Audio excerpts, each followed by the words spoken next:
right on the front row. Davy Evans in car number 932, 1982 world champion. He's on the inside. Alongside him, 351 Barry Lee, 4 times world champion alongside him. As they come off the bend now, the green flag goes down, and this is it. There's 60 laps to come to determine this John Player International. Now, is it going to be England, as it's been in the heats?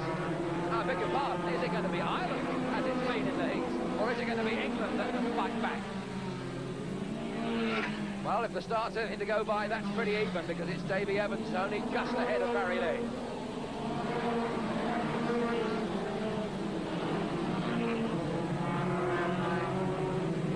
Look at the speed of that Davy Evans car as he accelerates away from Barry Lee. One of the few drivers to use a Chevette. Barry Lee, of course, in his total Ford. There's the rest of them further back.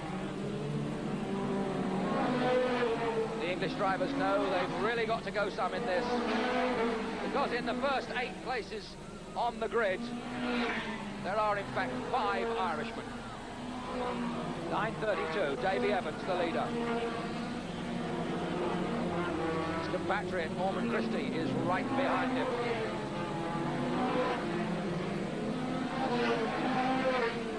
So that's the leader, and as we come a little wider, you can see exactly the margin between them. Oh, a little bit of team racing here now, side by side for the Irishman.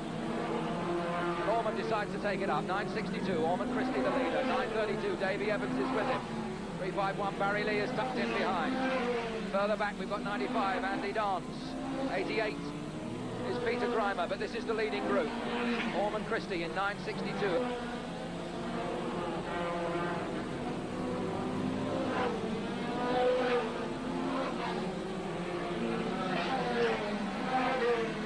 That shows you the margin now. Orman Christie on the right in 962, pulling away from Barry Lee in 351, and Davy Evans in 3rd place, trying to stay indeed with Barry Lee. And as we look at that little back group there, we'll see that the other placemen are not that far behind. Orman Christie is now clearing the front in this one, 962. And behind him, it's still Barry Lee in 351. There's Barry. A little bit of margin now between him and the one in front and the one behind. Things beginning to open up a little.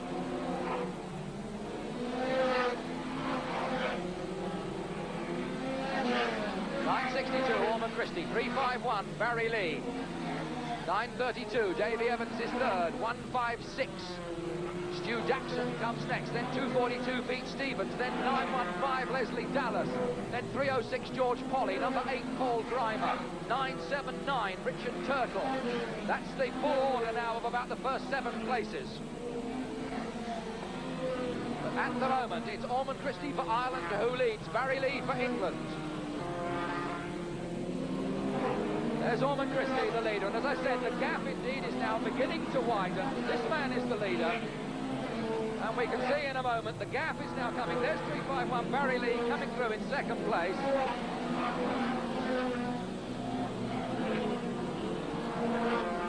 That's the leader. There's Barry Lee now as they come through. There's the 3rd, and then the 4th, 5th. On the inside of those 2, or the 2nd of those 2, is the next place. So that's the sort of gap now we've got. The field a little spread out. The front 2 places some way clear of the rest, but the field is beginning to close up on the rest of them. So that's 962. Still behind him is 351 Barry Lee. Barry Lee, of course, a former European Rallycross champion before he came to hot rod racing. This is the man who's in 3rd place currently, Norman Woolsey. Car number 950, and he's not too far behind Barry Lee, in fact, now. That's the man they're all chasing. That's the man they've all got to beat.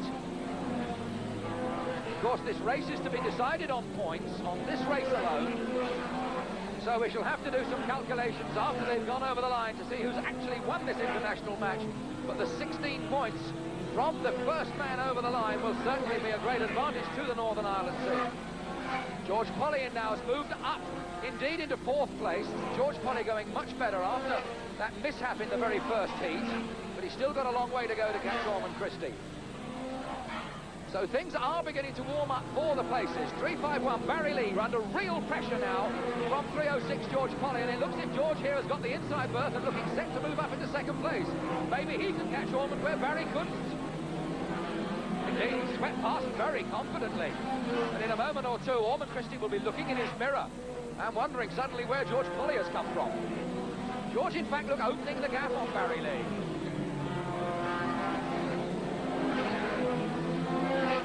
Ormond Christie, still there, still going well, still confident. 3:06. George Polly trying hard to catch him, and little by little he's definitely whittling down the difference between them.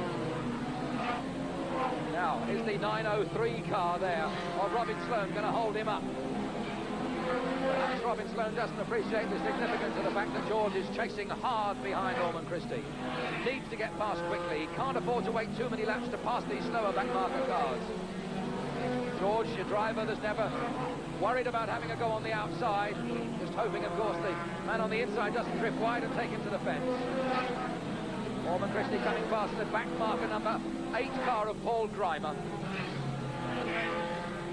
Still the Irishman with a very comfortable lead, but I think that the two Englishmen, 3:06 George Polly and 3:51 Barry Lee, are definitely closing the gap little by little. George Polly, a driver who's tried quite a lot of forms of motorsport. Started off in stock cars, progressed through to the hot rods, and of course won the World Championship at Ipswich in 1976. Barry Lee there, World Champion in 1973, 1974, 1977 and 1978, won most of the other honours in the sport. So he certainly knows what he's doing. Now whether the combined skill and experience of those two drivers are going to be enough to overcome Ormond Christie remains to be seen, because Ormond is not lacking in experience. He started racing in 1971 in stock cars and moved on to hot rods in 1977. And I can see, in fact, the 950 car that was going so well in third place for a long time, Norman Woolsey, is now out against the fence. And that's the end of the race for him. So it's still 962, Ormond Christie, and there he is. That's the end of the race for Norman Woolsey, I'm afraid. A man who's been racing for a long time, and his race is now over for today.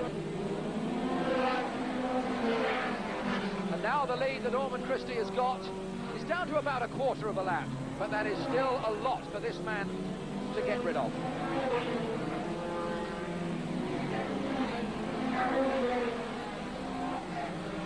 Barry Lee back in now about 4th place, just behind 932. In fact, the order is 962 Ormond Christie, 3:06 George Polly, 932 Davy Evans, 351 Barry Lee, and 156 Hugh Jackson.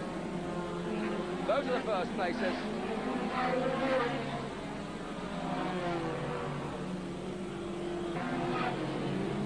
Ormond finding his way past those slower cars very well. His experience on the Ballymena Raceway obviously standing him in good stead.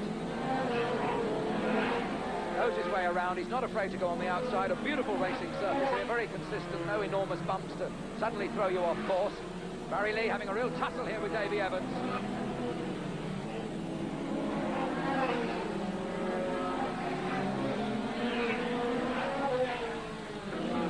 Checkered flag at the ready now as they come through.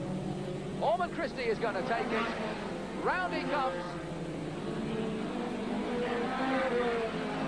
Not far away now. That's it. There's the flag. So that's the first few points in the bag. 3:06 George Polly goes over the line second. And as the rest of the placemen are going to come funneling through, it's going to be 932 Davy Evans. It's going to be 351 Barry Lee is next. And in a moment or two, we'll get the rest of the placings, work out the points and see who has won. But nothing can detract from the great win in the actual race itself for Northern Ireland by 962, former world champion Ormond Christie. It's a Barry Lee victory for England, but it was oh so close. So close. 3 points, let's be honest. And I think if the weather hadn't come down as bad as it had, we made the right tyre choice, and thank God, you know, we got it by just 3 points, but it was very close. Right, a nice boost for the Englishman looking ahead to the World Championships. I'm not going to say anything about it. Yes, a nice boost for the Englishman, but let's be honest, those Irishmen are going very, very quickly. They've had it 2 years running, and come see, come star. On difficult conditions at Ballymena, it was confirmed eventually that although the Irishman was first across the line, England won the team event by 68 points to 65.